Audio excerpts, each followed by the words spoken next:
Boa tarde a todos. Eu gostaria de agradecer a todos vocês o privilégio de ter a presença aqui do chanceler Celso Amorim. Hoje a sociedade é uma prova a mais que a sociedade pode mais do que o governo. Entrar na agenda do ministro Celso Amorim realmente é algo muito difícil e vocês permitiram ele estar aqui para uma conversa aberta com a cidadania. Muito obrigado. Eu creio que, como vocês sabem, eu não estava no programa e tampouco estava no meu programa vir aqui, mas dada a dimensão do evento, a importância ilustrada para mim pelos três expositores, que eu não cheguei a ouvir, mas cheguei a ver e ouvir as palavras, as últimas palavras do nosso querido Muniz Bandeira, isso só já ilustra a importância do evento.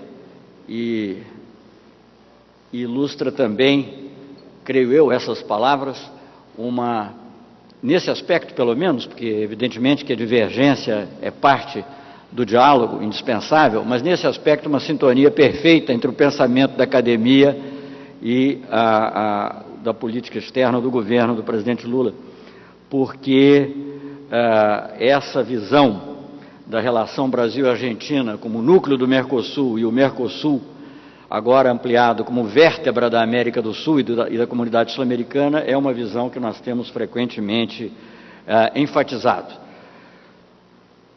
E o que o Muniz Bandeira disse sobre as relações Brasil e Argentina nos deixa muito felizes, porque sabemos que não há maior autoridade do que ele sobre esse tema.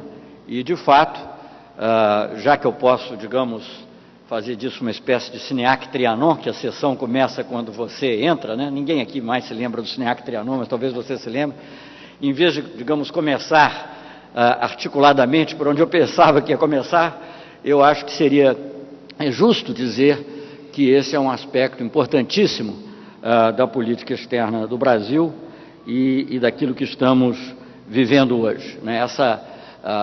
Esse Mercosul complexo, turbulento, mas vivo, né?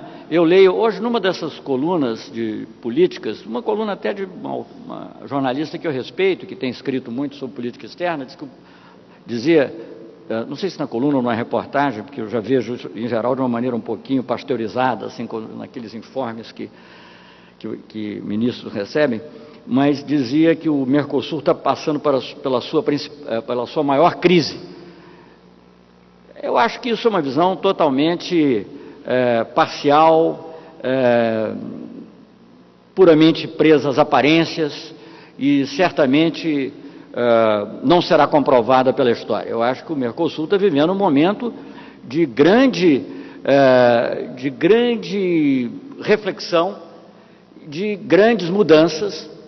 Bom, se nós encararmos crise como um sintoma de mudança, né, aí é possível. Mas é crise nesse sentido criativo.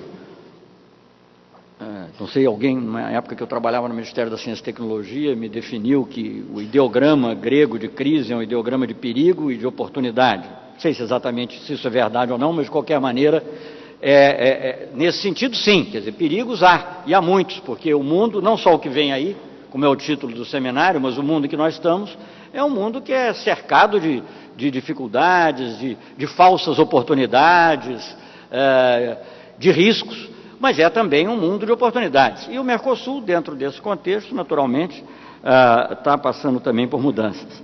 Mas importante assinalar, e o Mariante me acompanhou numa recente missão ao Uruguai, que creio que reflete um pouco o espírito com que nós estamos encarando esse momento, um aspecto desse momento. É interessante assinalar que, desde o início, o presidente Lula dizia que o Mercosul precisava ser ampliado e aprofundado. E são as duas coisas que estão ocorrendo.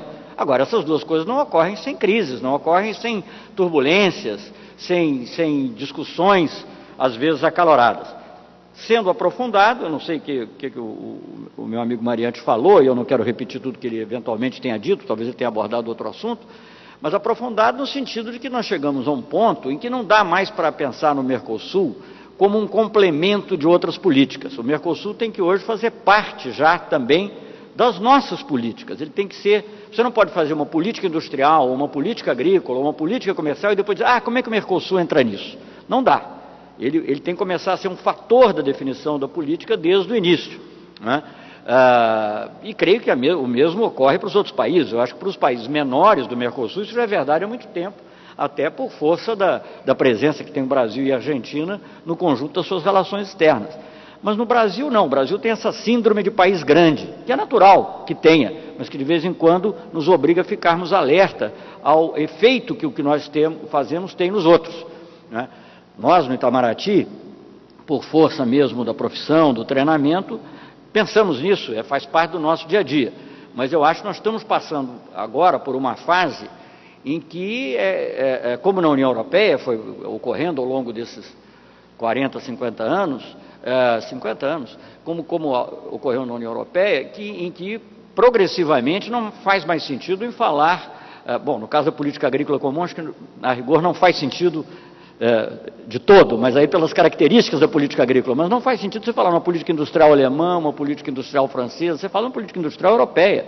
Até a política do audiovisual, uma área em que nós trabalhamos aqui, é uma política do audiovisual europeia. Quando eles falam, por exemplo, da ação afirmativa, eu diria, para a cultura europeia em matéria de cota de tela, seja no cinema, seja na televisão, eles não falam para a França, ou para a Grécia, ou para Portugal, eles falam para a Europa. Então, progressivamente, o Mercosul tem que fazer parte da definição das nossas políticas, né? E isso é positivo, não é para enfraquecer as nossas políticas, é para até abrir oportunidades novas. E dentro desse contexto, nós fomos numa missão recente ao Uruguai, que creio que foi importante. Eu acho que ela vai marcar, hoje mesmo eu tinha alguma ressonância, tive já lá mesmo no Uruguai, mas hoje, assim, já um pouco de passar do tempo, uma ressonância positiva do efeito que isso tinha tido, sobretudo para aqueles setores que querem realmente o Mercosul e que estavam desencantados. Tem os que não querem, devido aos seus outros interesses, devido a, digamos, a raciocínios mais voltados para ganhos imediatos, né, que não querem participar desse desafio que é mudar a si mesmo e ajudar um pouquinho também a mudar o mundo, né? Mas eu via esses efeitos positivos. Por quê? Porque nós, creio que ao irmos numa missão com o BNDES, com a FINEP, com o Instituto de Metrologia, com a Anvisa, com o Ministério de Energia, o Ministério da Agricultura, nós demonstramos uma abertura para considerar aquelas reivindicações, aqueles problemas do Uruguai, estou usando agora o Uruguai como um exemplo, como elementos fundamentais nas nossas decisões, né, nas decisões que tenham um efeito no conjunto da região. E o ingresso da Venezuela, né, falando agora não do aprofundamento, mas do alargamento, depois eu posso voltar a algum desses temas, mas falando apenas eu não queria perder o fio da meada que o Muniz Bandeira deixou, né? E o ingresso da Venezuela, claro que não é simples, a absorção de novos países e até, digamos, visões do mundo que não tem que ser idênticas, porque nós vivemos num continente caracterizado, que deve se caracterizar pelo pluralismo, claro que sempre causará adaptações, ajustes, né? Não só no plano político, também no plano das definições econômicas, mas eu acho que é extremamente enriquecedor. E eu dizia hoje para alguns jornalistas, quando eu estava numa abertura de um evento importante, porque está ligado com a iniciativa que o presidente tomou há mais tempo, relacionada ao combate à fome, hoje era mais focado na questão de novos recursos para uma central mundial de medicamentos, que inclusive tem uma importância muito grande para o nosso desenvolvimento da produção de genéricos. Tanto, embora fosse um evento internacional, tem também uma importância interna, como tudo hoje é. Mas durante esse evento eu dizia que a entrada da Venezuela, pela primeira vez, faz com que o Mercosul tenha a cara da América do Sul. Até hoje, não pessoas como o Muniz, ou como o Paulinho, ou como outros que conhecem profundamente e estudaram o tema, e muitos achavam que o Mercosul era e continuam achando, e você vê escrito, que o Mercosul era o mercado comum do Cone Sul, né? Até, Jerônimo se lembra disso, porque ele foi embaixador na LAD, até os governadores E a população, em geral, do Norte e do Nordeste, acha, bom, mas então quando é que nós vamos fazer o Merconorte, porque isso aqui é só para os estados do Sul, etc. Hoje, a entrada da Venezuela faz com que o Mercosul ganhe pela primeira vez a cara da América do Sul, né? Por isso mesmo causa tantas reações, né? Quer dizer, a gente não espera, a cada passo que nós damos na política externa, claro que isso não é uma decisão só da política externa brasileira, eu vou voltar um pouco a esses temas assim, de um modo mais genérico, mas diz respeito também à política externa brasileira, a gente não fica esperando aplausos da imprensa internacional, muito menos da nacional, porque é natural da política que haja essa dialética e essa crítica, né, que nos leva, inclusive, a aprimorar, estarmos alertas, sabermos responder os argumentos. Eu acho tudo isso extremamente positivo. Mas, obviamente, é um fato que não passou despercebido, a entrada da Venezuela para o Mercosul. Então, eu posso dizer uma coisa: certamente não é um fato irrelevante. Não é um fato irrelevante. Há uma preocupação das grandes potências mundiais que estão acostumadas a comprar energia barata. Alguém falou, acho que o professor Lessa falou amplamente de energia aqui hoje, me disseram que estão acostumados a comprar energia barata. Não interessa essas grandes potências que você construa na América do Sul, onde talvez haja um dos maiores reservatórios energéticos do mundo, uma política comum de energia. Evidente que não, porque não vai sobrar para eles. Se sobrar, não vai sobrar no mesmo preço que sobrava antes. Então, obviamente, isso é algo que preocupa. Não quer dizer que não haja problemas, não quer dizer que não haja dificuldades, não quer dizer que essas coisas não tenham todas que ser vistas com muita calma, com muita lucidez, com muito realismo. E eu conto aqui uma historinha, se me permitir. Eu acho que o presidente Chaves, como ele fala tudo em público, aliás, te citou muito anteontem, Samuel, ainda disse que eu dizia que você era o ideólogo dele, disse lá publicamente. Mas, conversando com o presidente Chaves sobre o Mercosul, em determinado momento do processo, e eu contei a ele uma pequena fábula, né, uma parábola, que eu vi, não me lembro mais aonde, que havia um rei grego, numa daquelas cidades-estados, que queria aprender geometria. E aí perguntou quem era o melhor professor de geometria.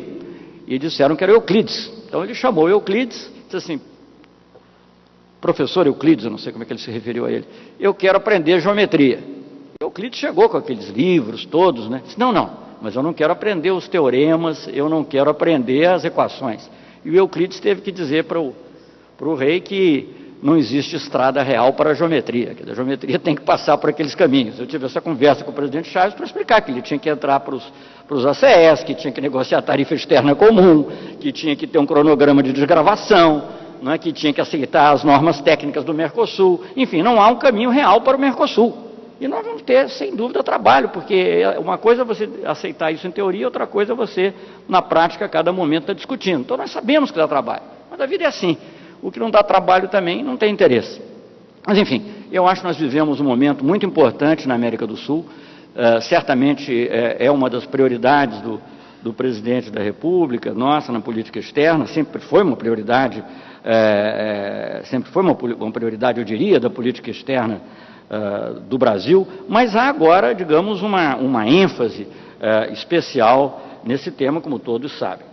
Eu tinha vindo aqui, eu vou interromper um pouco o que eu estava falando sobre a América do Sul, porque isso aí foi apenas para não perder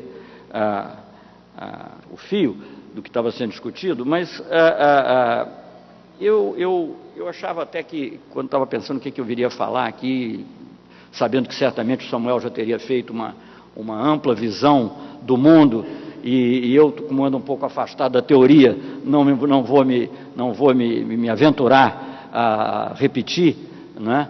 Até porque comparação provavelmente seria desfavorável para mim. Depois o Roberto Azevedo falou do OMC, e certamente ele conhece melhor do que eu os detalhes do OMC, mas eu estava pensando um pouco o que normalmente se espera que o ministro fale.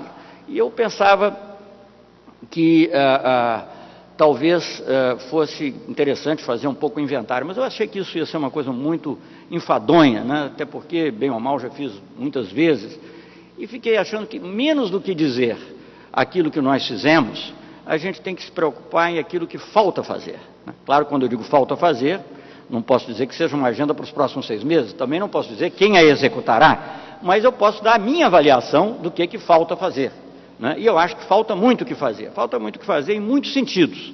Falta muito o que fazer porque, digamos, há temas que pela sua própria natureza não terminaram, né? Não sei, alguns pode ser que terminem, digamos, cheguem a um desenlace próximo, outros certamente tomarão mais tempo.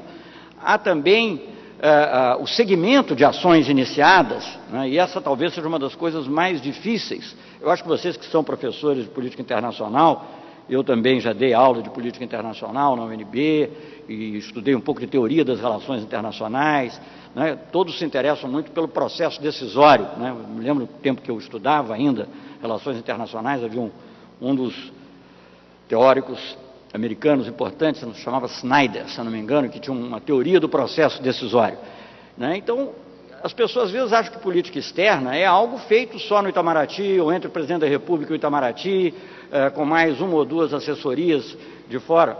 Não, a política externa é algo muito complexo. Talvez o Jerônimo depois fale sobre o papel da própria sociedade civil na política externa. Eu acho que isso é um outro tema muito importante, ao qual também, se der tempo, eu me dedicaria um pouquinho. Mas, certamente, dentro do governo, há muitos outros órgãos que participam, se não necessariamente da formulação, também da formulação, mas certamente da execução da política externa. Então, por exemplo, a questão da integração sul-americana, do qual nós estamos falando, a execução dessa integração exige um processo de renovação cultural da própria burocracia. Né? Às vezes, no nível dos ministros, é mais fácil, porque nós participamos de negociações conjuntas, de conversas conjuntas, o presidente da República reúne, mas, na medida que isso vai passando para outros níveis da burocracia, há os inúmeros impedimentos, alguns são de natureza normativa, legal, outros são mesmo de natureza cultural, que têm que ser vencidos. E isso é algo muito importante. Então, eu diria que essa parte, se na integração na América do Sul, que é tão importante para nós, isso acontece, o que pensar também em ações de cooperação com a África, ou ações de cooperação com os países árabes, com o Oriente Médio, etc. Então, esse é um aspecto muito importante a ter em conta. Eu dizia outro dia ao presidente Lula, não era nenhuma sugestão concreta não, acho que era quase necessário você realmente, às vezes dizem que tem muitas pessoas, triunviratos e coisas, não sei, mas que era preciso quase ter 2 ministros das relações exteriores. Um para fazer a política externa e outro para executar internamente, porque toma um imenso trabalho. E o ministro das Relações Exteriores hoje, ele passa 95% do tempo negociando. O Jerônimo dizia da dificuldade da agenda, mas é isso. Você passa 95% do seu tempo negociando. Né? Negociando no sentido mais amplo, não só comércio, mas políticas e entendimentos, ou prestando assessoria ao presidente, quando ele está também envolvido na política externa. E a execução da política internamente passa da nossa capacidade. Então, você fica feliz, por exemplo, quando você vê, isso já foi anunciado, mas vai agora se concretizar mediante um acordo com a visita do presidente de Gana, na próxima terça-feira, creio eu, ao Brasil, quando você vê que a Embrapa resolve abrir uma filial na África, uma agência, melhor dizendo, na África, né, que digamos, ela introjetou a política externa, reelaborou de acordo com seus próprios programas e conceitos e resolveu ela própria agir. Eu sei que nas conversas que nós temos falado sobre o BNDES, temos pensado em coisas semelhantes, digamos, em relação aos países da América do Sul. Né? Tudo também, essas coisas, importante dizer, quer dizer, não são fruto, às vezes, assim, de um impulso generoso. Eu não tenho nada contra a generosidade, não, mas não é para ser só bonzinho com os outros, é também no nosso interesse. Né? Nós temos interesse em projetar o Brasil, em fazer com que, digamos, inovações genéticas realizadas no Brasil possam chegar à África. Para os países que mais precisarem, que não tenham meios, pode ser de graça, para outros pode ser paga, é também comercial. Então não há, e essas coisas não se separam muito, só no Brasil é que nós achamos que essas coisas são totalmente alheias umas às outras, que nós achamos que cooperação é uma coisa assim, que não tem importância, porque é uma coisa que a gente vai fazer para atender os outros, e que ações comerciais sim são importantes, etc. Mas enfim, então essa necessidade de você ter um segmento, e um segmento que não se restrinja ao próprio Itamaraty, mas que passe para o governo brasileiro como um todo na política externa, eu acho que é algo fundamental. Isso é algo que eu aprendi ao longo desses 4 anos, eu já tinha sido ministro antes, mas por um período mais curto, mas que eu aprendi, digamos, aprendi mesmo em algumas vezes com uma certa frustração, é a dificuldade de você levar adiante as coisas. E a dificuldade, às vezes, é por uma resistência de natureza doutrinária ou de concepção, visão do mundo. É discutível se você deve ter isso dentro do governo, mas, digamos, você poderia até dizer que é respeitável, mas às vezes é pura inércia, é pura, digamos, comodismo burocrático, não é? que não é, naturalmente, privilégio do Brasil, ocorre no mundo inteiro, mas ocorre muito aqui também. Então você tem essa dificuldade de fazer com que as coisas sejam internalizadas, que sejam introjetadas e que, portanto, e que as coisas que são, digamos, definidas num plano político, passem para o plano concreto. Não é? Quando nós falamos, eu não sei até que ponto o Muniz, ou o Paulo, ou outros tocaram ou aprofundaram o tema do Mercosul, mas quando nós falamos desse, o presidente Lula se refere a um mal-estar no Mercosul, dos países menores, tem uma razão de ser. O Uruguai, quando eu me lembro que eu participei do início do Tratado de Assunção, etc., o Uruguai era naquela época o país onde o Mercosul era o mais popular, tinha maior apoio da população. Acho que o Brasil era onde tinha menos. Mas o Uruguai chegou a exportar $1 bilhão para o Brasil, mais de $1 bilhão. Hoje exporta 500 milhões. Então é evidente que um país que está vendo isso acontecer comece a jogar com outras alternativas, pensar em outras hipóteses, né? E é digamos, um trabalho hercúleo você tentar demonstrar, mas não só com argumentos teóricos, mas na prática, que sim, o Mercosul traz vantagens, né? Daí o BNDES, daí você poder jogar com compras governamentais, daí você poder ter outros meios de atuação que vão além da redução tarifária pura e simplesmente. Então, esse aspecto da execução da política externa é muito importante. Eu acho que a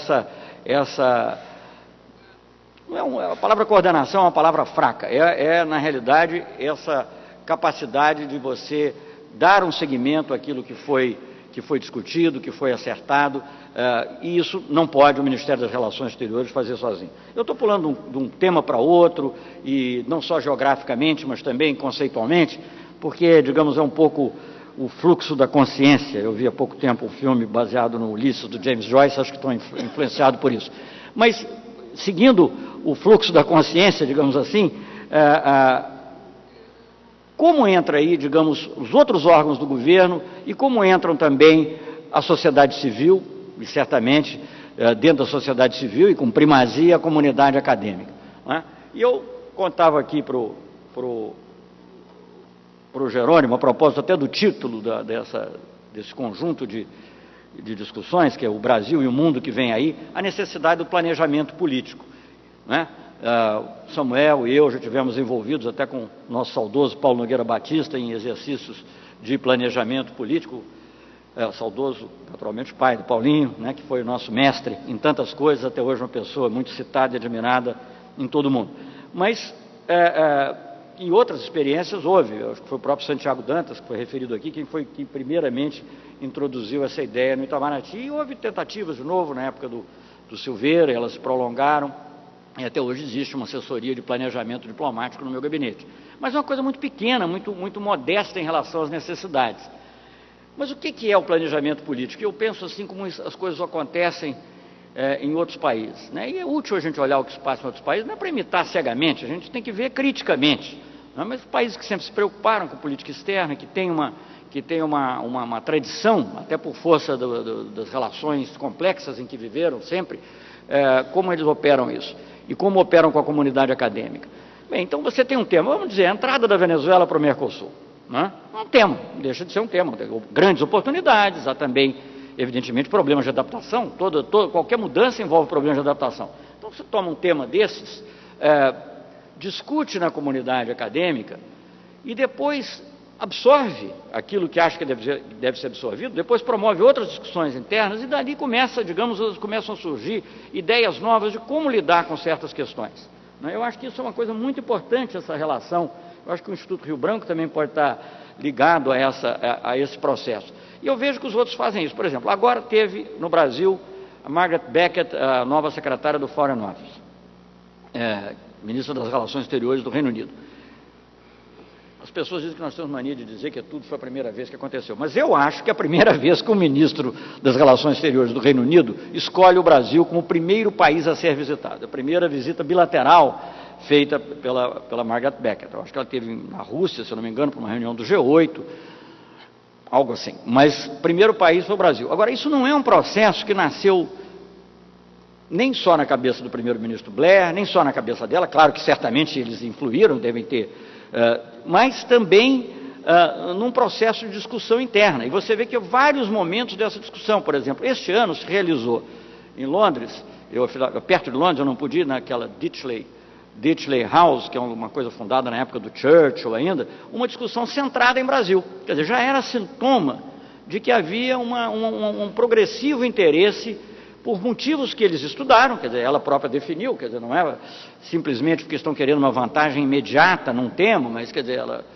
eu vou até citá-la aqui, porque eu acho que é interessante, porque não sei se todos ouviram, né, quer dizer, a Margaret Beckett, na palestra que ela fez na Fundação Getúlio Vargas, em São Paulo, cuja leitura eu recomendo muito, ela dizia assim: nós hoje vemos esses grupos aí no mundo, vemos os BRICS, vemos o G4, vemos o G20, vemos o que eles chamam de Plus 5, né, que é mais 5, os 5 países em desenvolvimento que têm sido convidados habitualmente para a reunião do G8.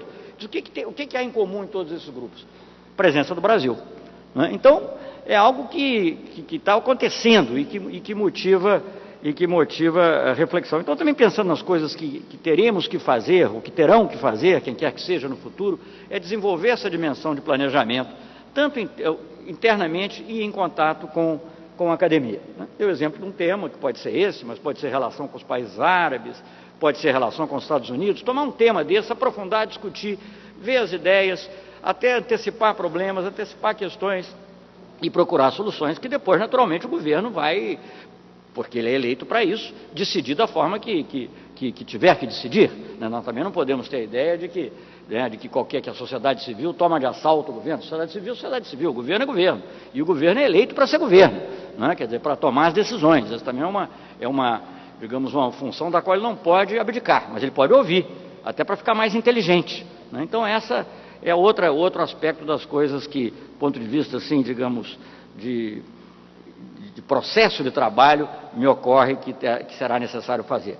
Bem, eu ia falar um pouquinho de OMC, mas eu sei que o Roberto Azevedo já falou, quer dizer, entrando agora já na parte temática, porque eu tinha selecionado 3 ou 4 temas para mencionar, já que é impossível me referir a todos os temas da política externa, mas talvez falar um pouquinho do OMC e por que ela é importante para o Brasil, já que é um público amplo, e como também o tema é tão complexo, eu ouvi 2 vezes, às vezes pode ser útil, e talvez de uma perspectiva ligeiramente diferente. Bem, por que eu incluí o OMC aqui? Porque entre as coisas que faltam fazer é acabar a rodada de Doha. Agora, evidentemente, é uma coisa que não depende só do Brasil.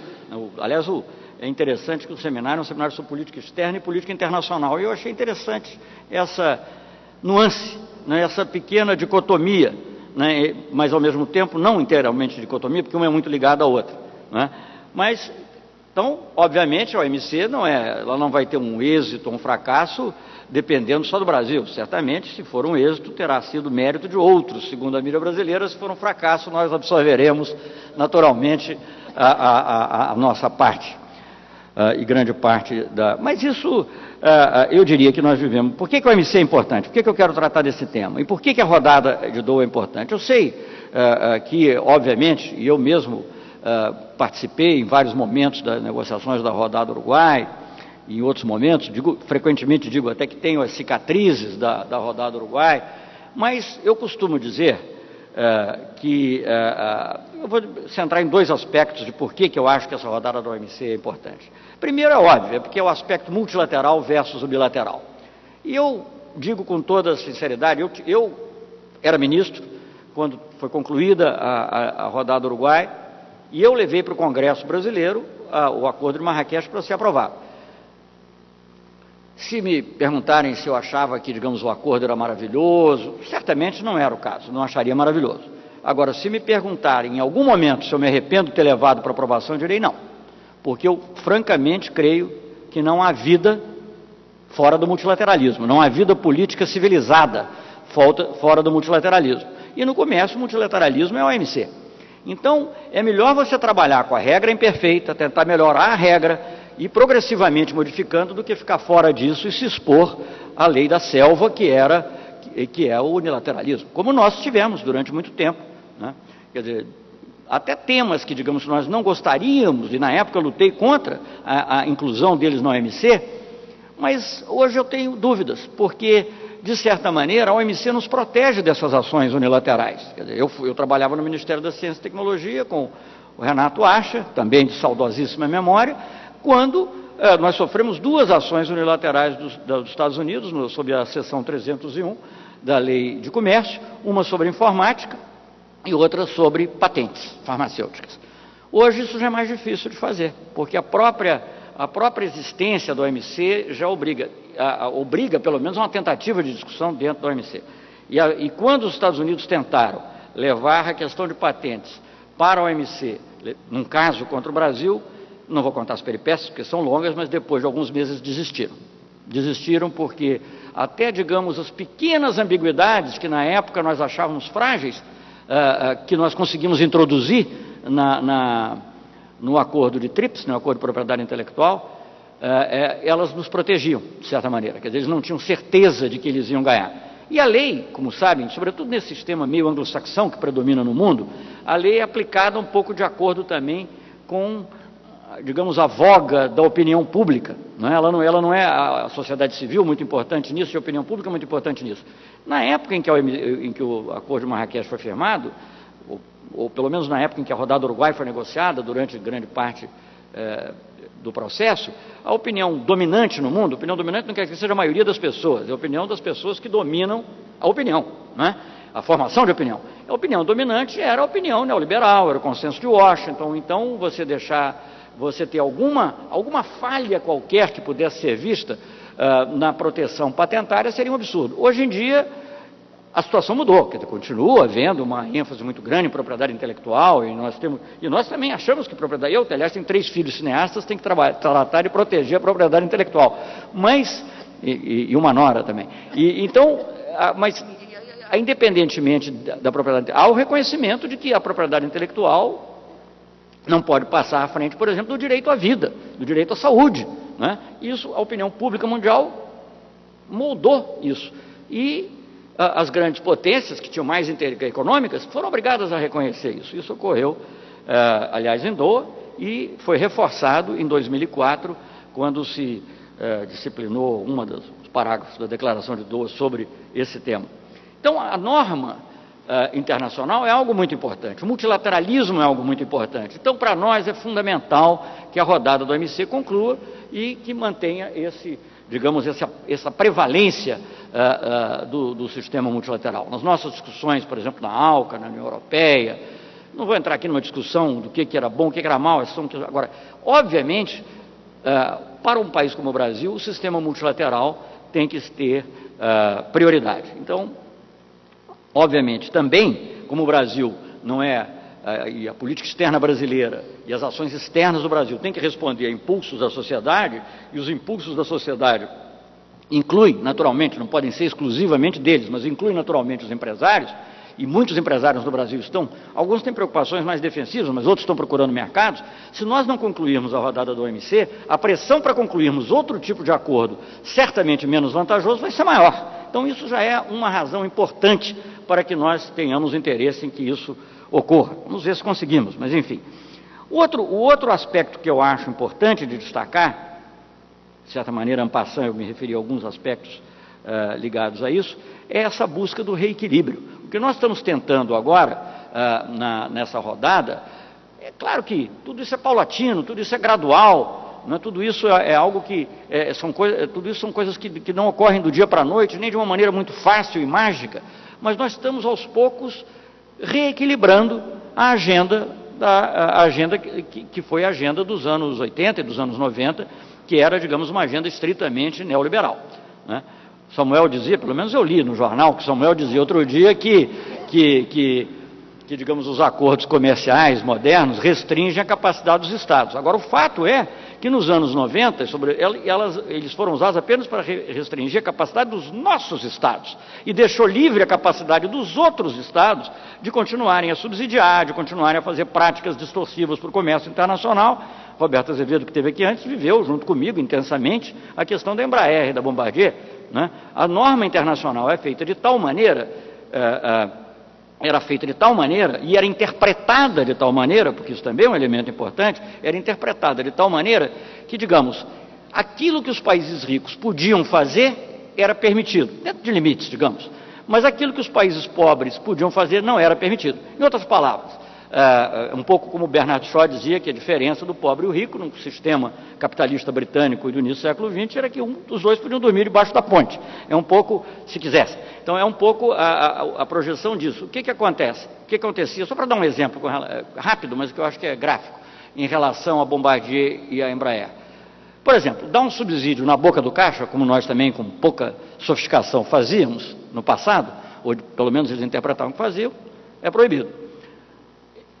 Agora, dar uma garantia de crédito, né, que tem uma influência no preço, às vezes, muitas vezes maior, era permitido, ou era interpretado como sendo permitido. Hoje em dia as interpretações também mudaram, né? Então, obviamente que a garantia de crédito do Brasil vale não sei quanto, mas a garantia de crédito dos Estados Unidos tem um valor muito maior, a garantia do Tesouro americano, do Tesouro canadense tem um valor muito maior.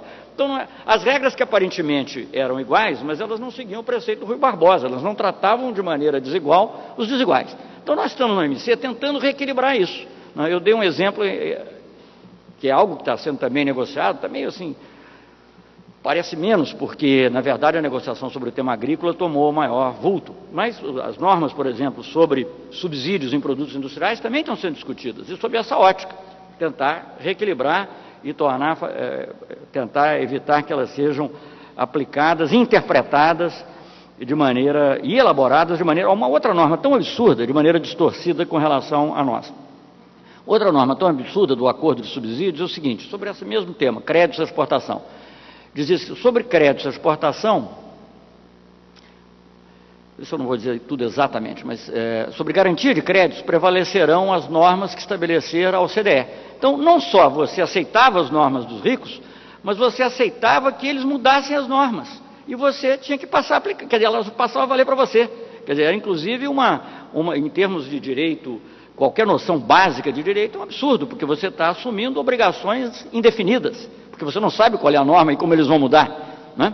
Bem, essas coisas todas estão em processo de mutação e de elaboração, mas é claro que o mais gritante em tudo isso são os subsídios agrícolas, né? Não vou entrar aqui para vocês nos números, né? Todo mundo sabe que uma vaca europeia ganha muito mais do que tem uma renda per capita mais alta do que 2/3 da humanidade, questões desse tipo que são dados que o subsídio total agrícola é mais ou menos $1 bilhão por dia, de modo que o que às vezes é dado com a mão é tirado com a outra, né, de maneira muito mais eficiente, e justifica mais doações e, portanto, mais dependência. Mas essas coisas são as que estão em discussão agora, né?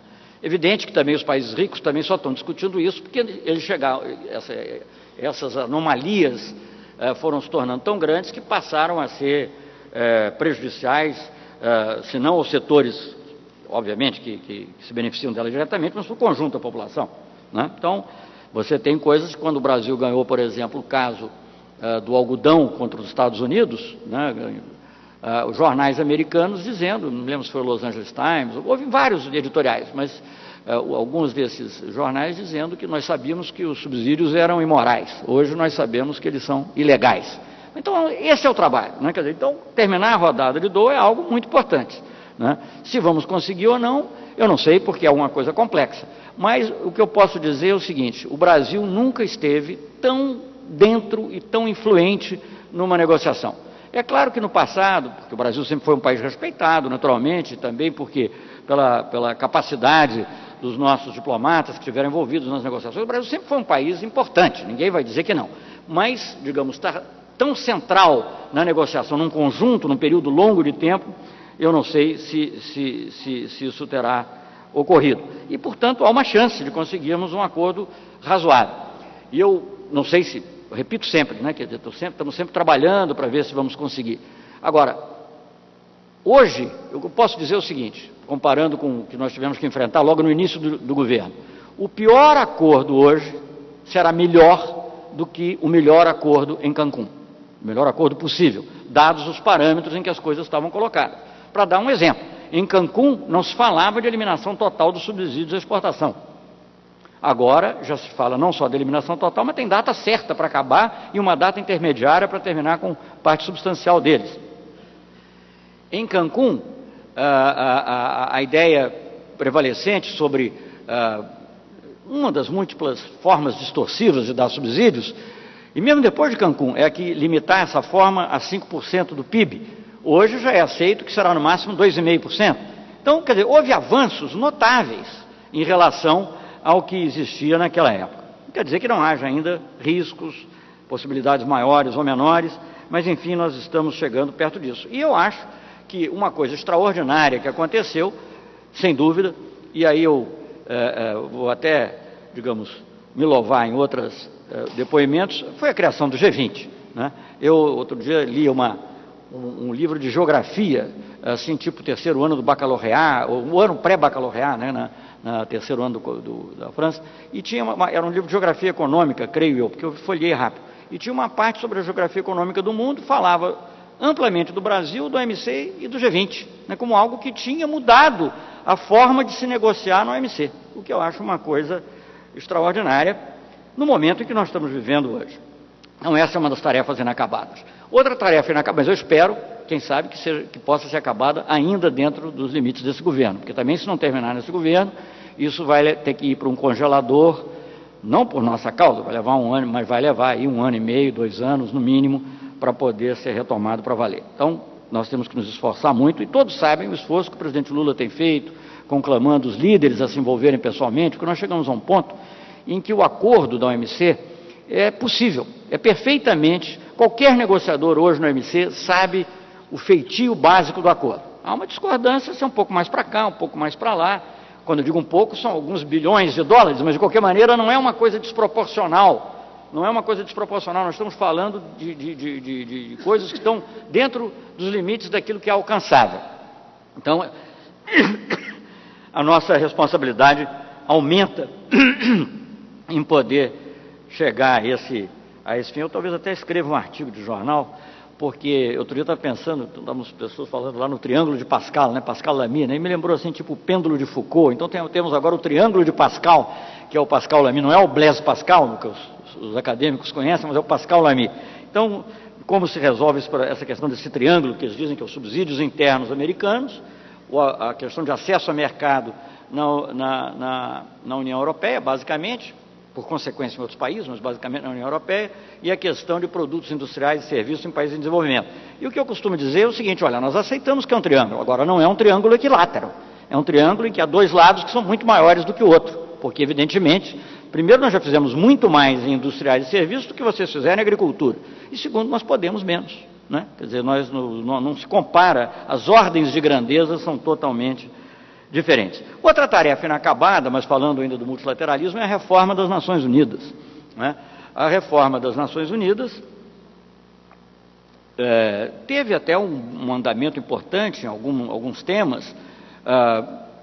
O Conselho de Direitos Humanos é algo que é importante, sobretudo porque dá um relevo maior, ele passará a responder diretamente à Assembleia Geral, no futuro até pode ser um conselho como órgão principal da Carta, e eu acho que isso é importante, os direitos humanos faz parte da visão que o Brasil tem do mundo, certamente, a ênfase nesse tema, é importante. Houve a criação da Comissão de Reconstrução, Peace Building Committee, acho que, da Construção da Paz, é uma comissão muito importante, é algo que o Brasil defendia, nós passamos várias vezes pelo Conselho de Segurança, o Brasil foi o país não mesmo permanente, que mais vezes esteve no Conselho de Segurança das Nações Unidas até hoje, junto com o Japão, e eu vi, por exemplo, no tempo que eu fui embaixador na ONU, via, por exemplo, certas questões que já tinham perdido, se é que elas em algum momento tinham tido, mas que elas já tinham perdido qualquer conotação de paz, de ameaça à paz e à segurança internacionais, mas continuavam sendo discutidas no Conselho de Segurança.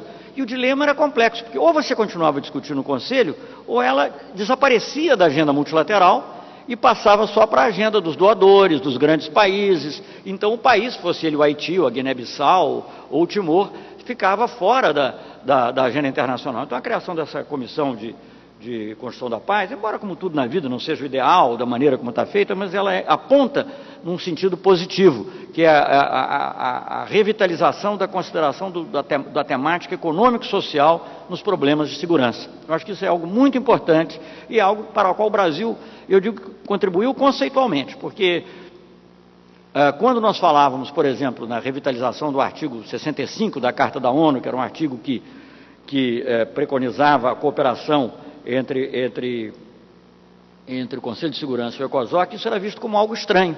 Depois o próprio secretário-geral tomou, e essa discussão resultou, claro que com muitas outras contribuições, mudanças, melhorias, distorções, etc., na criação dessa comissão, que é algo muito importante. Temas como o do Haiti, que eu acho que terão que continuar a preocupar a nossa diplomacia, certamente, né, a nossa política externa, mas eles não encontrarão uma solução adequada no plano multilateral se não forem tratados também sob a ótica da reconstrução econômica e social. Mas o que ficou faltando na reforma da ONU, indiscutivelmente, apesar dos passos positivos, foi o Conselho de Segurança. E é evidente que o Conselho de Segurança é de todos os órgãos, aquele, digamos, em que as mudanças são mais complexas. Né? Digamos, o órgão em que, digamos, é o reduto em que a soberania nacional se expressa de maneira mais forte. E aqueles que têm mais instrumentos para expressar a sua soberania, muitas vezes não querem dividir. E aqueles que não têm também temem que outros passem a ter, digamos, uma posição de maior destaque. Agora, é um tema que evoluiu muito, porque é um tema, enfim, creio que a primeira vez que ele foi falado recentemente foi no governo Sarney, quando o embaixador Paulo Nogueira, referindo novamente, mas é uma justa homenagem, como aliás no caso do GATT, do OMC seria também, mas o embaixador Paulo Nogueira era embaixador na ONU, terá certamente tido alguma influência no pronunciamento do presidente Sarney, que preconiza uma reforma da ONU com a inclusão de países como o Brasil, Índia, etc. Na época não colou, porque não havia países ricos interessados, mas pouco depois estourou a guerra do Iraque, a primeira guerra do Golfo, e os americanos, como precisavam, bom, eu estou aqui dando a minha interpretação, né, vejam bem, não estou querendo entrar também mas como precisavam do apoio econômico e financeiro da Alemanha e do Japão, passaram eles mesmos a preconizar uma reforma do Conselho de Segurança, só que naquela época ela era pensada exclusivamente para a Alemanha e Japão. Então, que diferença, quem olha hoje, e as pessoas podem dizer, bom, mas em 10 anos só isso que vocês conseguiram, mas a história é algo lento, Eu me lembro falando com um ex-ministro, uma vez, o ministro Lampreia, na época eu era embaixador na ONU, ele perguntava, mas Celso, isso algum dia vai sair? Eu falei, olha, Felipe, né, o nome dele, Lampreia, isso aqui é como aquelas corridas de bicicleta que nós vemos em Olimpíadas. Eu, pelo menos, nunca entendi as regras daquela corrida que fica assim, um do lado do outro, passando para cá, passando para lá, e de repente acelera e pode chegar, e chega, digamos, à reta final. Nesse caso, é isso também, quer dizer, no ano passado, a aceleração foi tremenda, né? As pessoas podem achar que no Brasil que isso é importante, não é importante. Agora, é difícil você imaginar que o ministro das Relações Exteriores da Alemanha, do Japão, do próprio Brasil e da Índia e vários africanos tenham assim no espaço de um mês se encontrado em 3 capitais diferentes, dependendo também de outras circunstâncias, 3 ou 4 capitais diferentes em torno desse tema. É porque parecia que uma solução podia ser iminente. Não, acabou não se concretizando, mas não quer dizer que ela não vá se concretizar. Há várias coisas que são necessárias para que isso ocorra, mas isso também eu acho que iria além dos limites dessa conversa. Bem, como eu já falei de OMC, de América do Sul, falei da ONU, né, eu queria fazer só uma referência breve a algum aspecto, a outros aspectos da política externa que necessitarão de muitas ações de segmento, né, como é a nossa aproximação com a África. Eu acho que realmente houve uma aproximação extraordinária do Brasil com a África, no governo atual, sem dizer que o Brasil sempre teve uma política africana positiva, mas ela passou a ser ativa, né? E a mesma coisa ocorrendo com relação aos países árabes, né? Samuel me passou a notinha, mas está aqui, ó, África, árabes. Bem, então, eu gosto às vezes de citar números, não porque eu acho que o comércio, que a política seja uma coisa que deva ser puramente mercantil, mas é porque o comércio dá uma ilustração fácil, às vezes parcial, mas pelo menos fácil de mensurar. Então, quando as pessoas às vezes perguntam, mas qual é o resultado prático? Bom, o resultado prático é que as pessoas, todos dizem que as exportações cresceram muito no Brasil nos últimos anos. Eu não vou definir quais, porque nós não podemos dizer são 3, 2, 4, porque atualmente não podemos definir. Mas nos últimos anos cresceu muito, em geral. Mas se nós formos verificar para onde elas cresceram mais, né, foi para os países onde a política externa esteve mais ativa, né? E hoje, os países em desenvolvimento, né, representam cerca de 53% a 54% das nossas exportações. E há pouco tempo, realmente pouco tempo, eles representavam 46%. Então, uma inversão grande num período, em período relativamente curto. Agora, claro que isso exige, e vejam bem, aí as pessoas perguntam, mas por que não fez os Estados Unidos, União Europeia, prioridade? Primeiro que as questões que estavam colocadas com a União Europeia e Estados Unidos eram mais complexas. Com os Estados Unidos era a ALCA, era algo muito mais complexo, que eu posso até me referir numa pergunta, se alguém quiser, mas não era uma coisa simples. E com a União Europeia também havia o acordo Mercosul-União Europeia, que se discutia, que continua a se discutir.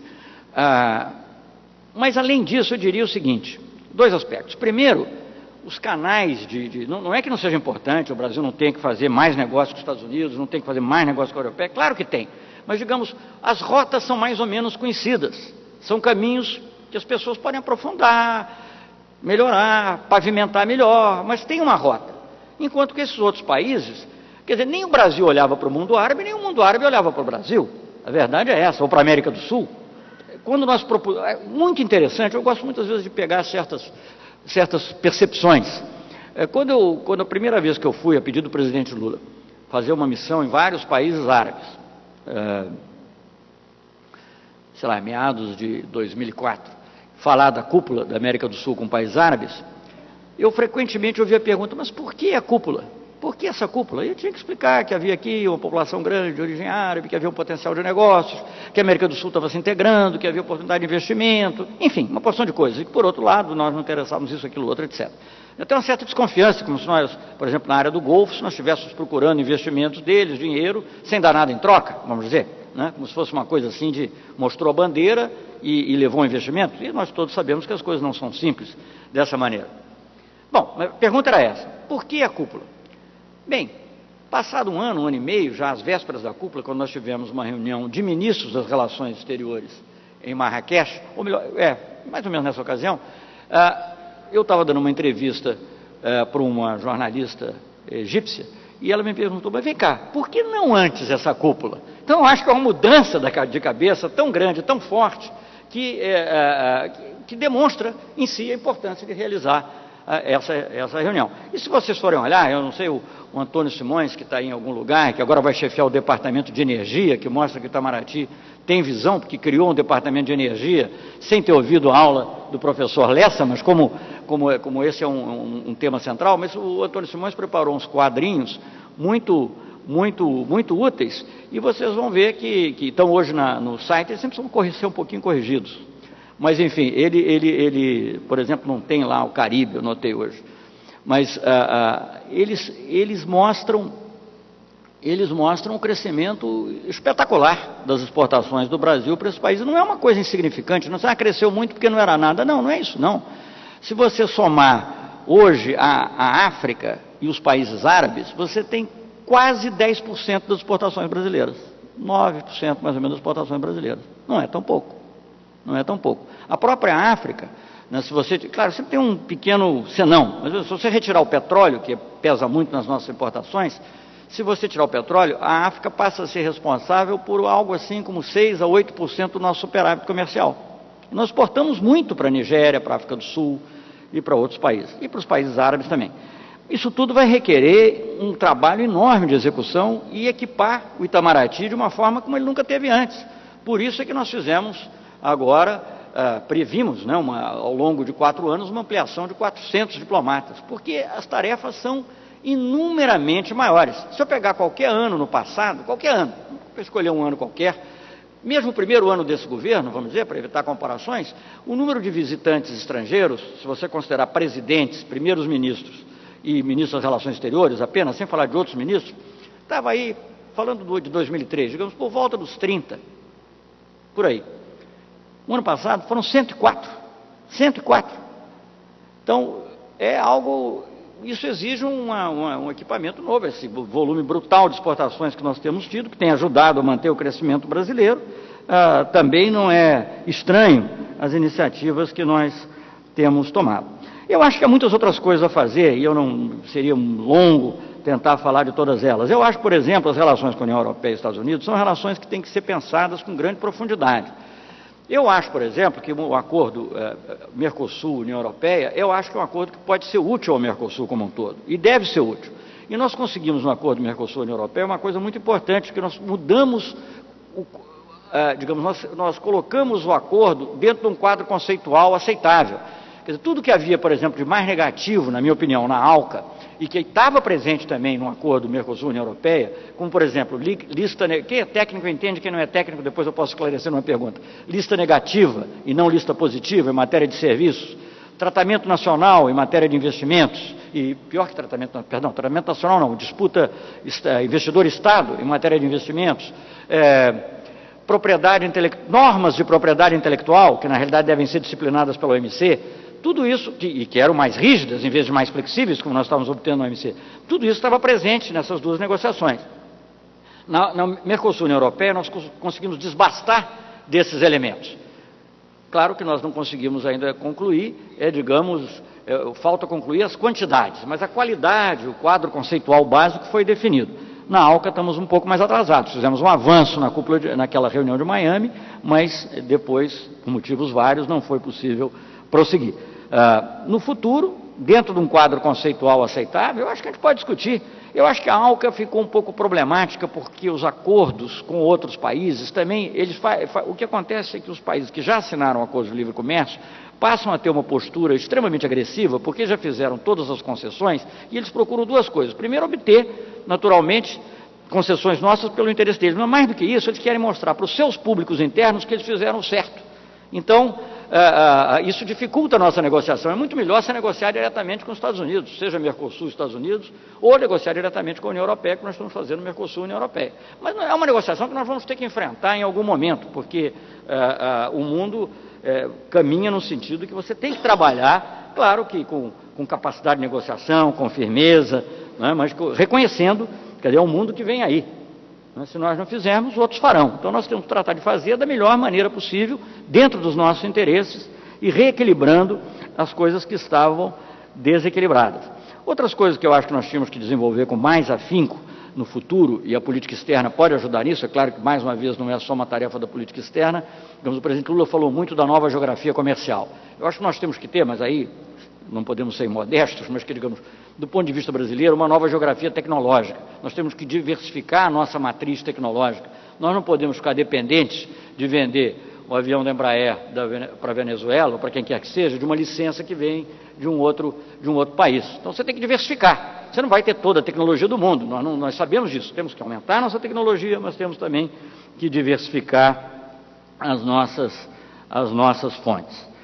Então, Samuel, Jerônimo, vocês que estavam aqui desde o início, eu queria dizer isso. Eu queria concluir dizendo que eu, como fui professor também de política internacional, especialmente a matéria que eu ajudei a criar na UNB, que foi talvez um dos primeiros cursos que existiu, se não o primeiro, não, Cardim, de relações internacionais, no Brasil, eu criei, mas tirei ali do nada, a teoria das relações internacionais, porque tinha que fazer um paralelo. Existia um curso de teoria econômica, existia um curso de teoria política, 1 e 2. Então eu tinha que fazer um curso de teoria de relações internacionais, 1 e 2. Então, com o que eu tinha estudado, que eu não tinha estudado nenhuma matéria com esse nome, mas eu fui criando ali as primeiras, depois evoluiu naturalmente, hoje em dia está muito melhor.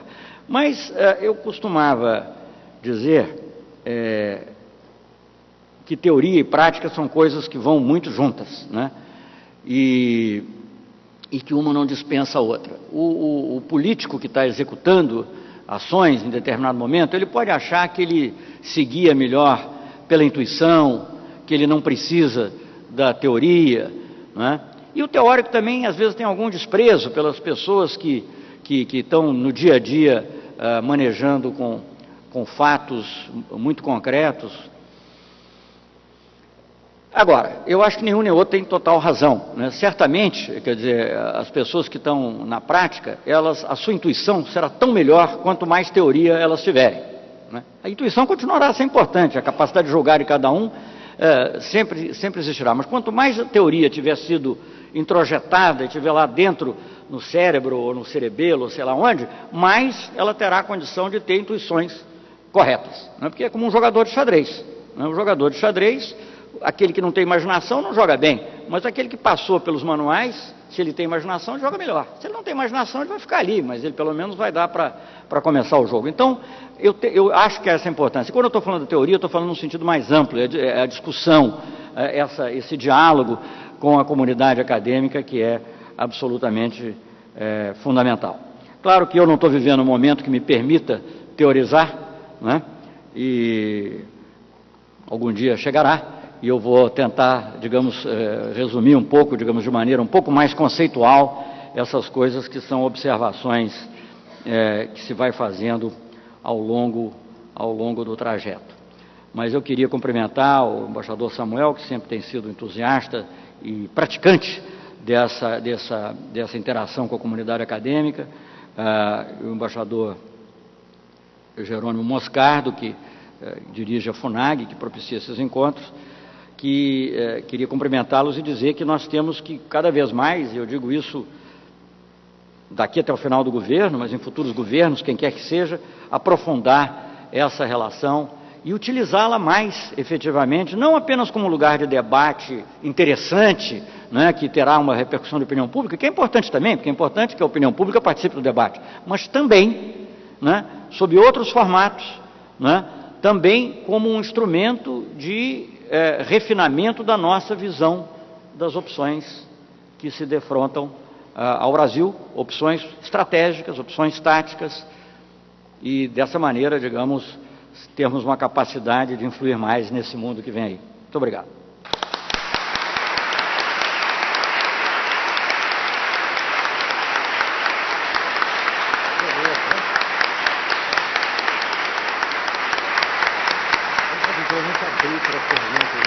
Três ou quatro.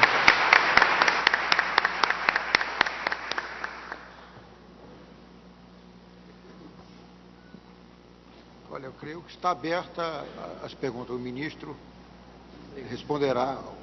Gostaria de felicitar a Vossa Excelência e os organizadores desse evento.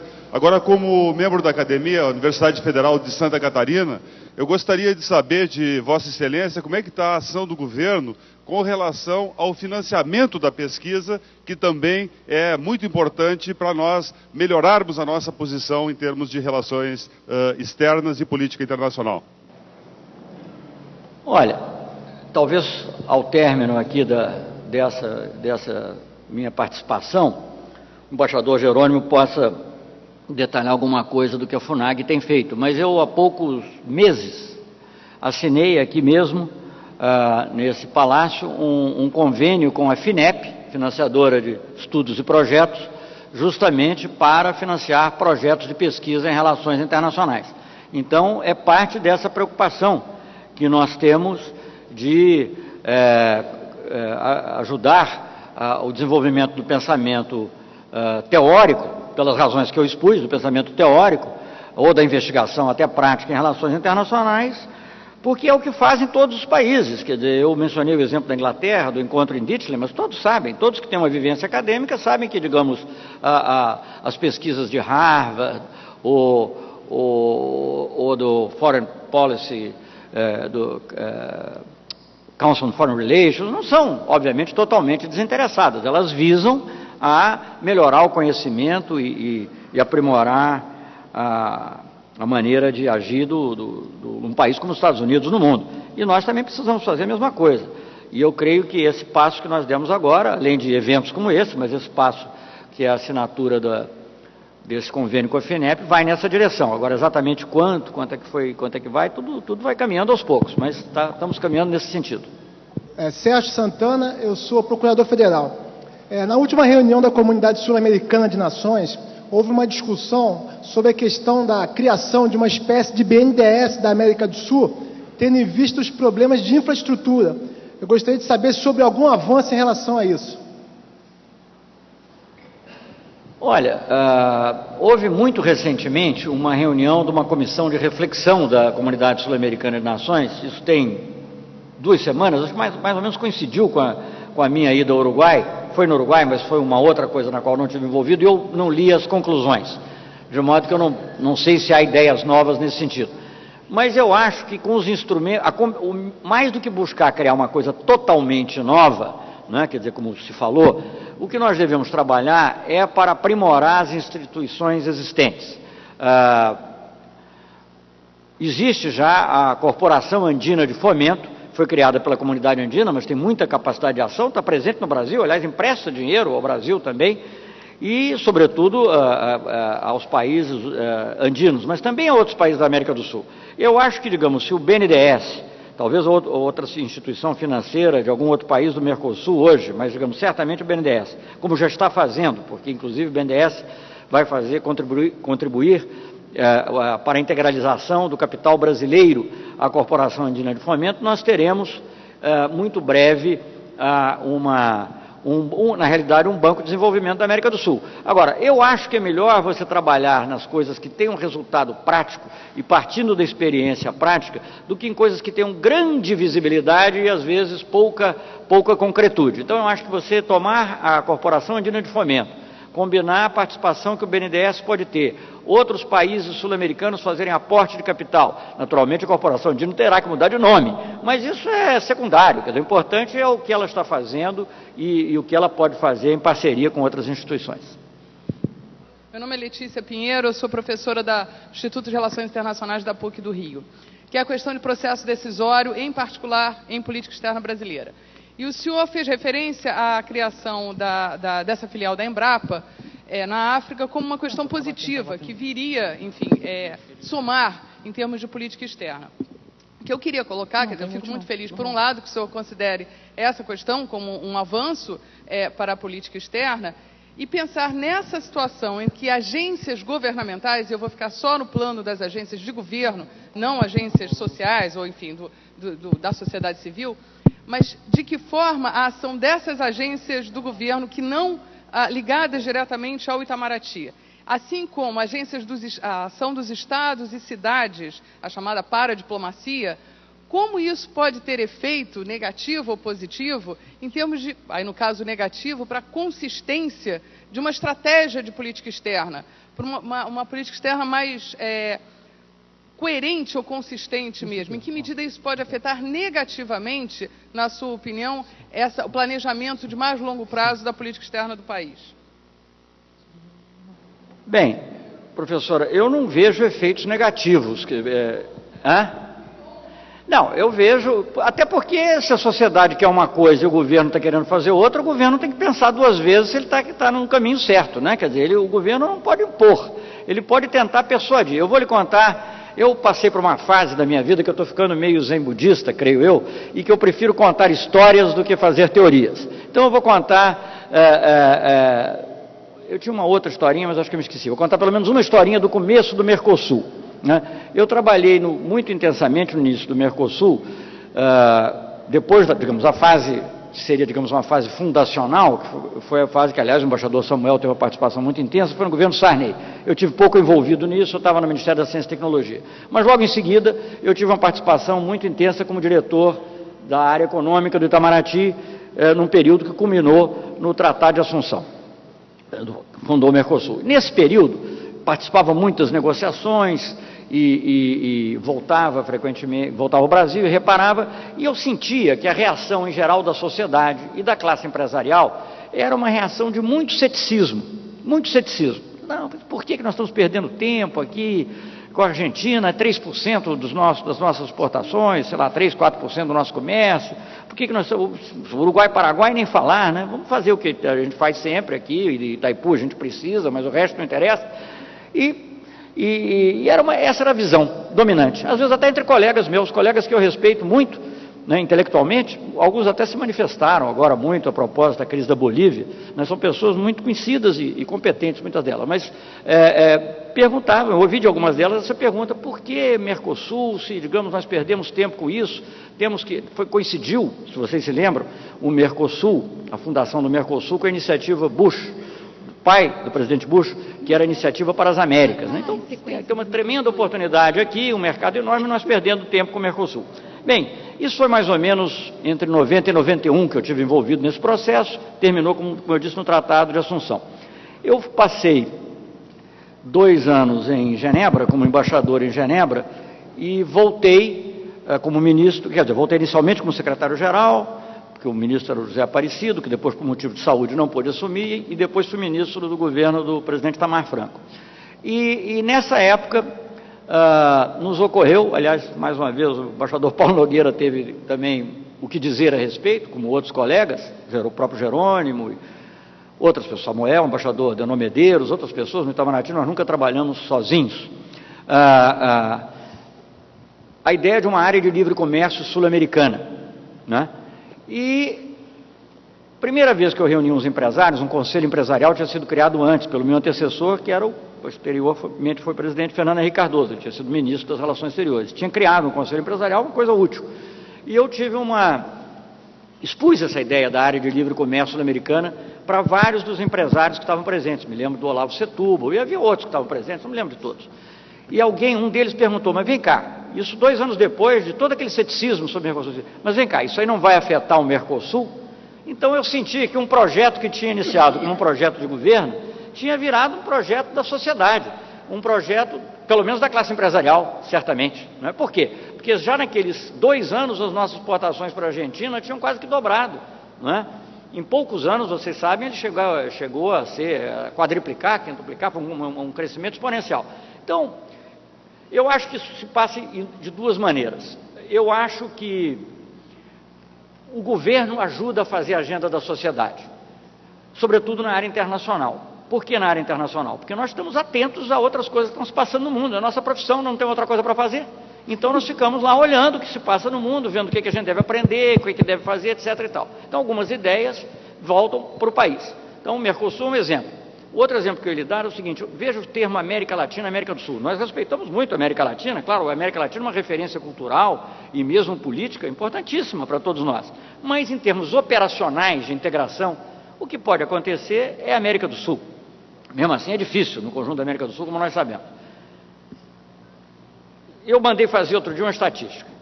Nos nossos clippings de jornal, em 2003, o termo América do Sul apareceu, claro que isso não é todas, é o que apareceu lá, casual, mas como as duas são casuais, eu considero que é uma amostragem razoável.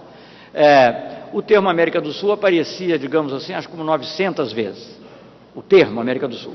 Agora, em 2005, o termo aparecia 2.000 e poucas vezes, quer dizer, já houve uma mudança da maneira da própria sociedade ver e encarar. Bom, agora, dito isso, quer dizer, eu acho que nós ajudamos sim a fazer a agenda da sociedade também. Mas em muitos temas, meio ambiente e direitos humanos, por exemplo, são 2 em que certamente a agenda da sociedade é que digamos que levou o governo a ter, os governos, né, a ter uma ação muito mais forte. Então eu acho que essa interação é positiva, eu acho que em algumas coisas o governo estará na vanguarda em relação à sociedade, em outras coisas a sociedade estará na vanguarda em relação ao governo. Ministro, Corival Alves do Carmo, do Centro Ibero-Americano. O senhor falou da importância do crescimento do comércio com a África. O Brasil já fez uma aposta na África nos anos 70, né? E quando nós mais precisamos exportar para a África, que foi nos anos 80, nós não podemos contar com a África. É realmente uma estratégia adequada buscar uma expansão de exportações para a África, que é um mercado instável, que nós podemos ter um crescimento agora, mas de repente tem uma crise na África e as nossas exportações decaem, né? Essa estratégia dá estabilidade para o crescimento do Brasil realmente? Bem, obviamente, eu não vou comentar agora longamente sobre a estratégia dos anos 70.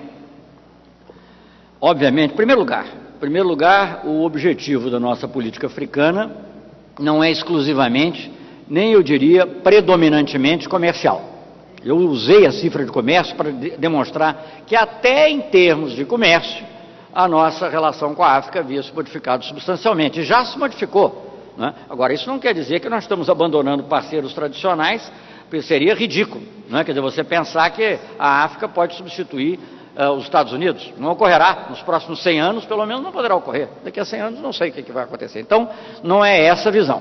Agora, dito isso, eu vou citar aqui, sem a permissão dele, o Roger Agnelli, presidente da Vale do Rio Doce, porque ele disse uma frase uma vez, numa reunião que eu fiz com empresários, muito interessante, né? Por que, em apoio a certas atitudes da política externa? Claro que falando do ângulo da Vale do Rio Doce, não é o ângulo de todos os empresários brasileiros, mas é o ângulo de alguns e alguns grandes. E ele dizia o seguinte: petróleo não dá na Quinta Avenida, e manganês não se encontra no Champs-Élysées. Se desse, eu ia para lá. Petróleo dá em países que têm crise. E manganês, e manganês dá em países onde também tem crise. Então nós temos que nos acostumar progressivamente a viver e a lidar com essas crises e com essas situações. Não é? Por quê? Como fazem os outros países que têm relações múltiplas com o mundo inteiro. Quer dizer, o Brasil é que tem essa visão paroquial. Estou aqui com a minha mulher, é muito perigoso falar em bigamia e poligamia, mas em comércio internacional, bigamia não é virtude, nem poligamia é vício. Nós temos que ser o mais diversificados possíveis. Quer dizer, então, não é fazer uma aposta na África e abandonar os Estados Unidos, ou uma aposta nos países árabes e abandonar a Europa, né? Seria uma tolice. Mas quanto melhor relação nós tivermos com a América do Sul, em primeiro lugar, com o resto da América Latina, com a África, com os países asiáticos, com os países árabes, melhor também será a nossa interlocução com os países da Europa e dos Estados Unidos. Não é? Eu estava dando a você o exemplo vocês o exemplo do G20 nas negociações do OMC, mas quanto mais alternativas você tem, melhor você negocia. Qualquer negociador sabe disso. Então essa é a razão principal. Não sei se tem mais uma ou duas, depois a gente... Alô? Oi, Alô? Não é minha vez. Desculpa, é minha vez. Duas só. Meu nome é Cristina Inou, eu sou do Instituto de Relações Internacionais da UNB. Pensando na questão do planejamento político para o Brasil no mundo que vem aí, eu acho que o mundo que vem aí vai ser um mundo muito mais quente, né? A mudança climática está aí, vai ser um mundo com menos água e com escassez de petróleo. Então eu queria que o senhor comentasse mais a questão ambiental, porque o Brasil, desse ponto de vista ambiental, tem uma posição estratégica, não só o Brasil como a América do Sul, que compartilha a bacia amazônica, a maior floresta tropical do mundo e a maior biodiversidade.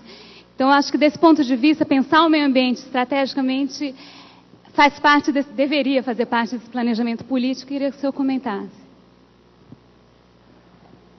Bem, eu não diria hoje que nós temos uma estratégia assim global para todos esses temas que você mencionou. Eu acho que nós temos, em relação a vários temas de meio ambiente, mudança climática, estratégia não só, digamos, da política externa, mas do país. Mas eu acho que eu digamos, reproduziria aqui mal as palavras do professor Lessa se eu ficasse tentando entrar totalmente em detalhe nesses temas, a importância dos biocombustíveis, etc. Eu acho que o importante, mais importante do que dizer qual é a resposta e qual é a solução, é dizer que nós diagnosticamos o problema. Eu mencionei antes que a criação no Itamaraty agora desse departamento de energia leva em conta muitos dos aspectos, não todos. Eu sei que o problema ambiental e o problema da mudança climática tem outras dimensões também, mas leva em conta muitos desses aspectos a que você está se referindo. Agora, eu tentar agora em 2 ou 3 minutos dar uma resposta de qual é a estratégia que nós temos para isso, o importante é identificar o problema e buscar traçar a estratégia. Meu nome é Fábio Guedes, Faculdade Jorge Amado e FIB Salvador. Há 15 dias atrás, nós estivemos no 15º Encontro da Economia Política em Vitória. Em assembleia, nós aprovamos uma moção de apoio a 2 instituições que houve certos rumores, dos quais estão sofrendo pressões dos Estados Unidos para sua extinção, e 2 instituições importantes, que seriam a UNTAD e a CEPAL. Até que ponto isso procede e qual a posição do governo brasileiro a respeito? Bem, o Brasil defende, evidentemente, a manutenção e o reforço da CEPAL e da UNCTAD, né? São 2 instituições que têm, para as quais o Brasil contribuiu de maneira formidável desde o início, no caso da CEPAL, desde o Getúlio Vargas mesmo, uma decisão importantíssima, que está descrita em detalhe, aí, entre outros lugares, no livro do Celso Furtado. E a UNCTAD, o Brasil também teve, desde o início, muito envolvido. Muitos de nós trabalhamos, quando jovens ainda, na criação da UNCTAD, mais ou menos, né? E o Brasil vê essas 2 instituições de maneira muito importante. É claro que eu acho que no início, quando se criou a UNCTAD, nós tínhamos a expectativa, talvez, de que a UNCTAD pudesse ser um foro negociador que substituísse o GATT naquela época, né? Isso não é possível. Agora, enfim, pela história... Esse foi um projeto histórico que não pôde se realizar. Mas a UNCTAD tem um papel extremamente importante, como tem a CEPAL também, em identificar problemas, em promover discussões. Na realidade, eu vejo a UNCTAD e a CEPAL no plano regional algo parecido, é um pouco como se fosse a OCDE dos pobres, né? Quer dizer, é uma OCDE com a diferença que os ricos ajudam a financiar. Então, nós temos que... Mas é obrigação deles, porque isso é parte... dos objetivos das Nações Unidas, reduzir as desigualdades, etc. Então, eu acho que a resposta para você, evidentemente, é é essa. Eu queria, voltando a uma pergunta anterior, fazer uma referência importante, que eu acho que, às vezes, há uma visão muito limitada, não estou dizendo que seja do nosso colega, mas eu aproveito para fazer uma referência a ela. Eu fiquei muito chocado, depois de uma visita que o presidente Lula tinha feito à África, ele tinha viajado a 5 países africanos, e, em seguida, ele foi à Coreia, né? Claro que a Coreia é um país muito importante. E aí um jornal brasileiro, mais dedicado a temas econômicos, disse assim: enfim, uma viagem relevante. Quer dizer, eu acho isso lamentável, porque o objetivo da política africana do Brasil não é só assegurar mercados, é assegurar mercados também, mas é até mesmo reencontrar-se consigo próprio. Quer dizer, o Brasil tem que entender o que ele é, né? E isso não... Eu sei que a sua pergunta não conotava isso, mas eu estou aproveitando para dizer isso, para fazer um pequeno comercial de algo que vai se realizar. Na semana que vem, nós vamos realizar na Bahia o 2º encontro de intelectuais africanos da diáspora. O primeiro se realizou no Senegal, o segundo se realiza no Brasil, portanto, a primeira vez fora da África. Eu acho que isso é uma coisa de grande importância. É de grande importância porque isso tem repercussões, inclusive na nossa maneira de ser internamente, né? Quer dizer, o Brasil tem que se modificar. Se há uma coisa em que eu acho que nós temos que todo o conjunto da sociedade brasileira tem que fazer uma autocrítica, em relação, digamos, às discriminações que continuam existindo na nossa sociedade. Não interessa se as razões são étnicas, ou se são culturais, ou se são sociais. O fato é que elas se refletem muito, obviamente, no aspecto, entre outros, né? Tem um aspecto de gênero também, mas muito obviamente no aspecto racial e étnico. Nós mesmos no Rio Branco temos um programa importante, e é um programa até que outro dia o presidente citava como modelo, porque em vez de ser um programa só voltado para cotas, é um programa voltado para a formação. Então, na realidade, as pessoas continuam tendo que passar no concurso, mas nós ajudamos na formação daqueles que tiveram menos chance do que outros. Mas, enfim, esse é um aspecto interno. Mas, do ponto de vista mundial, você realizar no Brasil a 2ª conferência dos intelectuais africanos da diáspora, vai ser em Salvador, eu acho algo extraordinário, porque... Não sei, desculpe, estou digredindo um pouquinho, estou invadindo outros horários, vou terminar. Há pouco tempo eu vi um filme muito curioso, um documentário, que se chamava O Dia que o Brasil Esteve Aqui, né? Que era no Haiti, que foi o dia do jogo de futebol. Aliás, teve um país que provavelmente sofreu mais do que o Brasil com a derrota na Copa do Mundo, foi o Haiti. Tinha bandeira brasileira por toda parte, etc. E... nesse documentário havia um comentário interessante, era crítico até o comentário, era meio crítico, mas era interessante. Ele falava bem do Brasil, etc. Assim, não. Aí ele dizia, era um professor, um sociólogo haitiano, nós temos que tomar muito cuidado com o Brasil. Ele é politicamente incorreto, mas eu vou apenas reproduzir o que foi falado. Nós temos que tomar muito cuidado com o Brasil, porque o Brasil não tem aquele poder duro, hard power. O Brasil tem o soft power. Tem as mulheres bonitas, tem o futebol, e quando a gente menos percebe, a gente está totalmente envolvido. Então eu estou fazendo uma brincadeira, porque acho que o filme é interessante, quem quiser ver, vai ver o filme, mas eu acho que, digamos, nós não podemos também, o Brasil, até na sua ação política internacional, nós não podemos desperdiçar o que nós temos de melhor, que apesar de todos os problemas que existem, essa tendência à tolerância na nossa sociedade, essa capacidade de dirimir conflitos, em geral, ainda que não sempre pela via pacífica, enfim, eu acho que isso é algo que nós temos conseguido fazer, e eu acho que, digamos, essa política africana também é parte disso. Não é só isso, mas também é parte disso. É para o Brasil melhorar. Última pergunta. Última pergunta. Em primeiro lugar, eu quero parabenizar a mesa e antes também os organizadores desta conferência, que marca um tento no início do milênio da história do Brasil e do mundo. Essa conferência vai ficar guardada as devidas proporções, o que foi a semana de 22 para as letras brasileiras. Esta semana, esta conferência, ela é de revisão, é de autocrítica, é de projeção e, sobretudo, de premonição.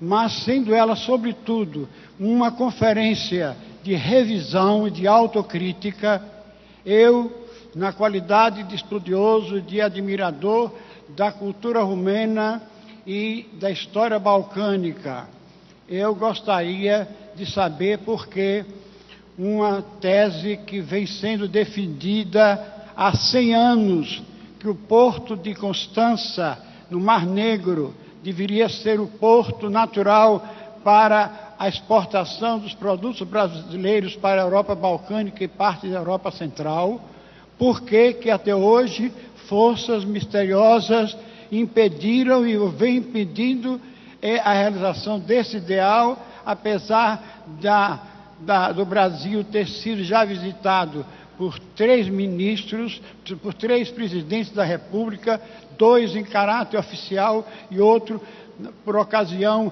da GEO 92, por que ainda não se realizou esse sonho entre o Brasil e a Romênia? Ático Vilas Boas da Mota, da Academia de Letras da Bahia. Muito obrigado, professor. Eu acho que eu vou delegar a resposta a essa pergunta ao ex-embaixador do Brasil na Romênia, que conhece melhor, além da embaixadora da Romênia, que está aqui também, que conhece melhor o assunto do que eu. Agora, no capítulo das autocríticas, né, uma autocrítica, diria, relativa, porque, na verdade, o tempo não dá para tudo, e uma das coisas que a política tem que fazer é escolher prioridades. Então, nós nos concentramos em alguma.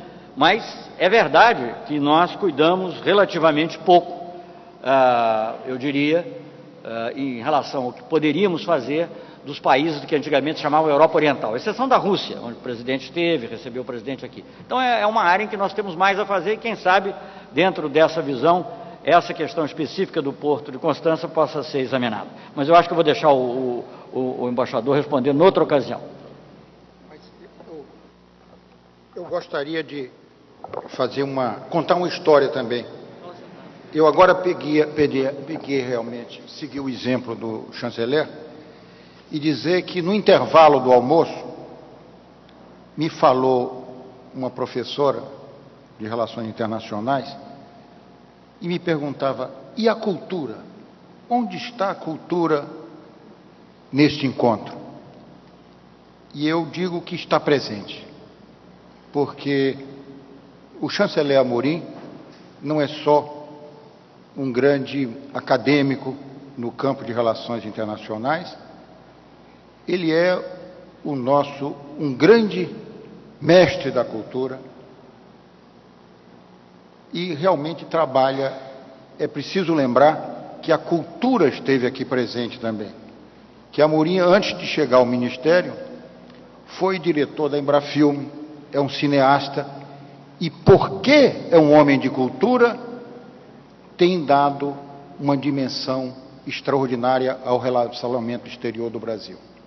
Eu creio que a cultura está presente e Amorim é um homem muito difícil de assessorar. É até impossível de assessorar, porque ele sabe tudo. Então, não adianta aqui, ele está incorporando aqui, com a sensibilidade que tem, o aspecto cultural, global, ele situa de uma maneira orgânica e harmoniosa o vetor econômico, o vetor cultural, o vetor político. Eu realmente me sinto feliz, porque com Amorim e Samuel, com a sensibilidade que eles têm para a cultura, não é necessário nenhum arrazoado, nenhuma defesa contra os fenícios, porque eles são grandes atenienses. Obrigado.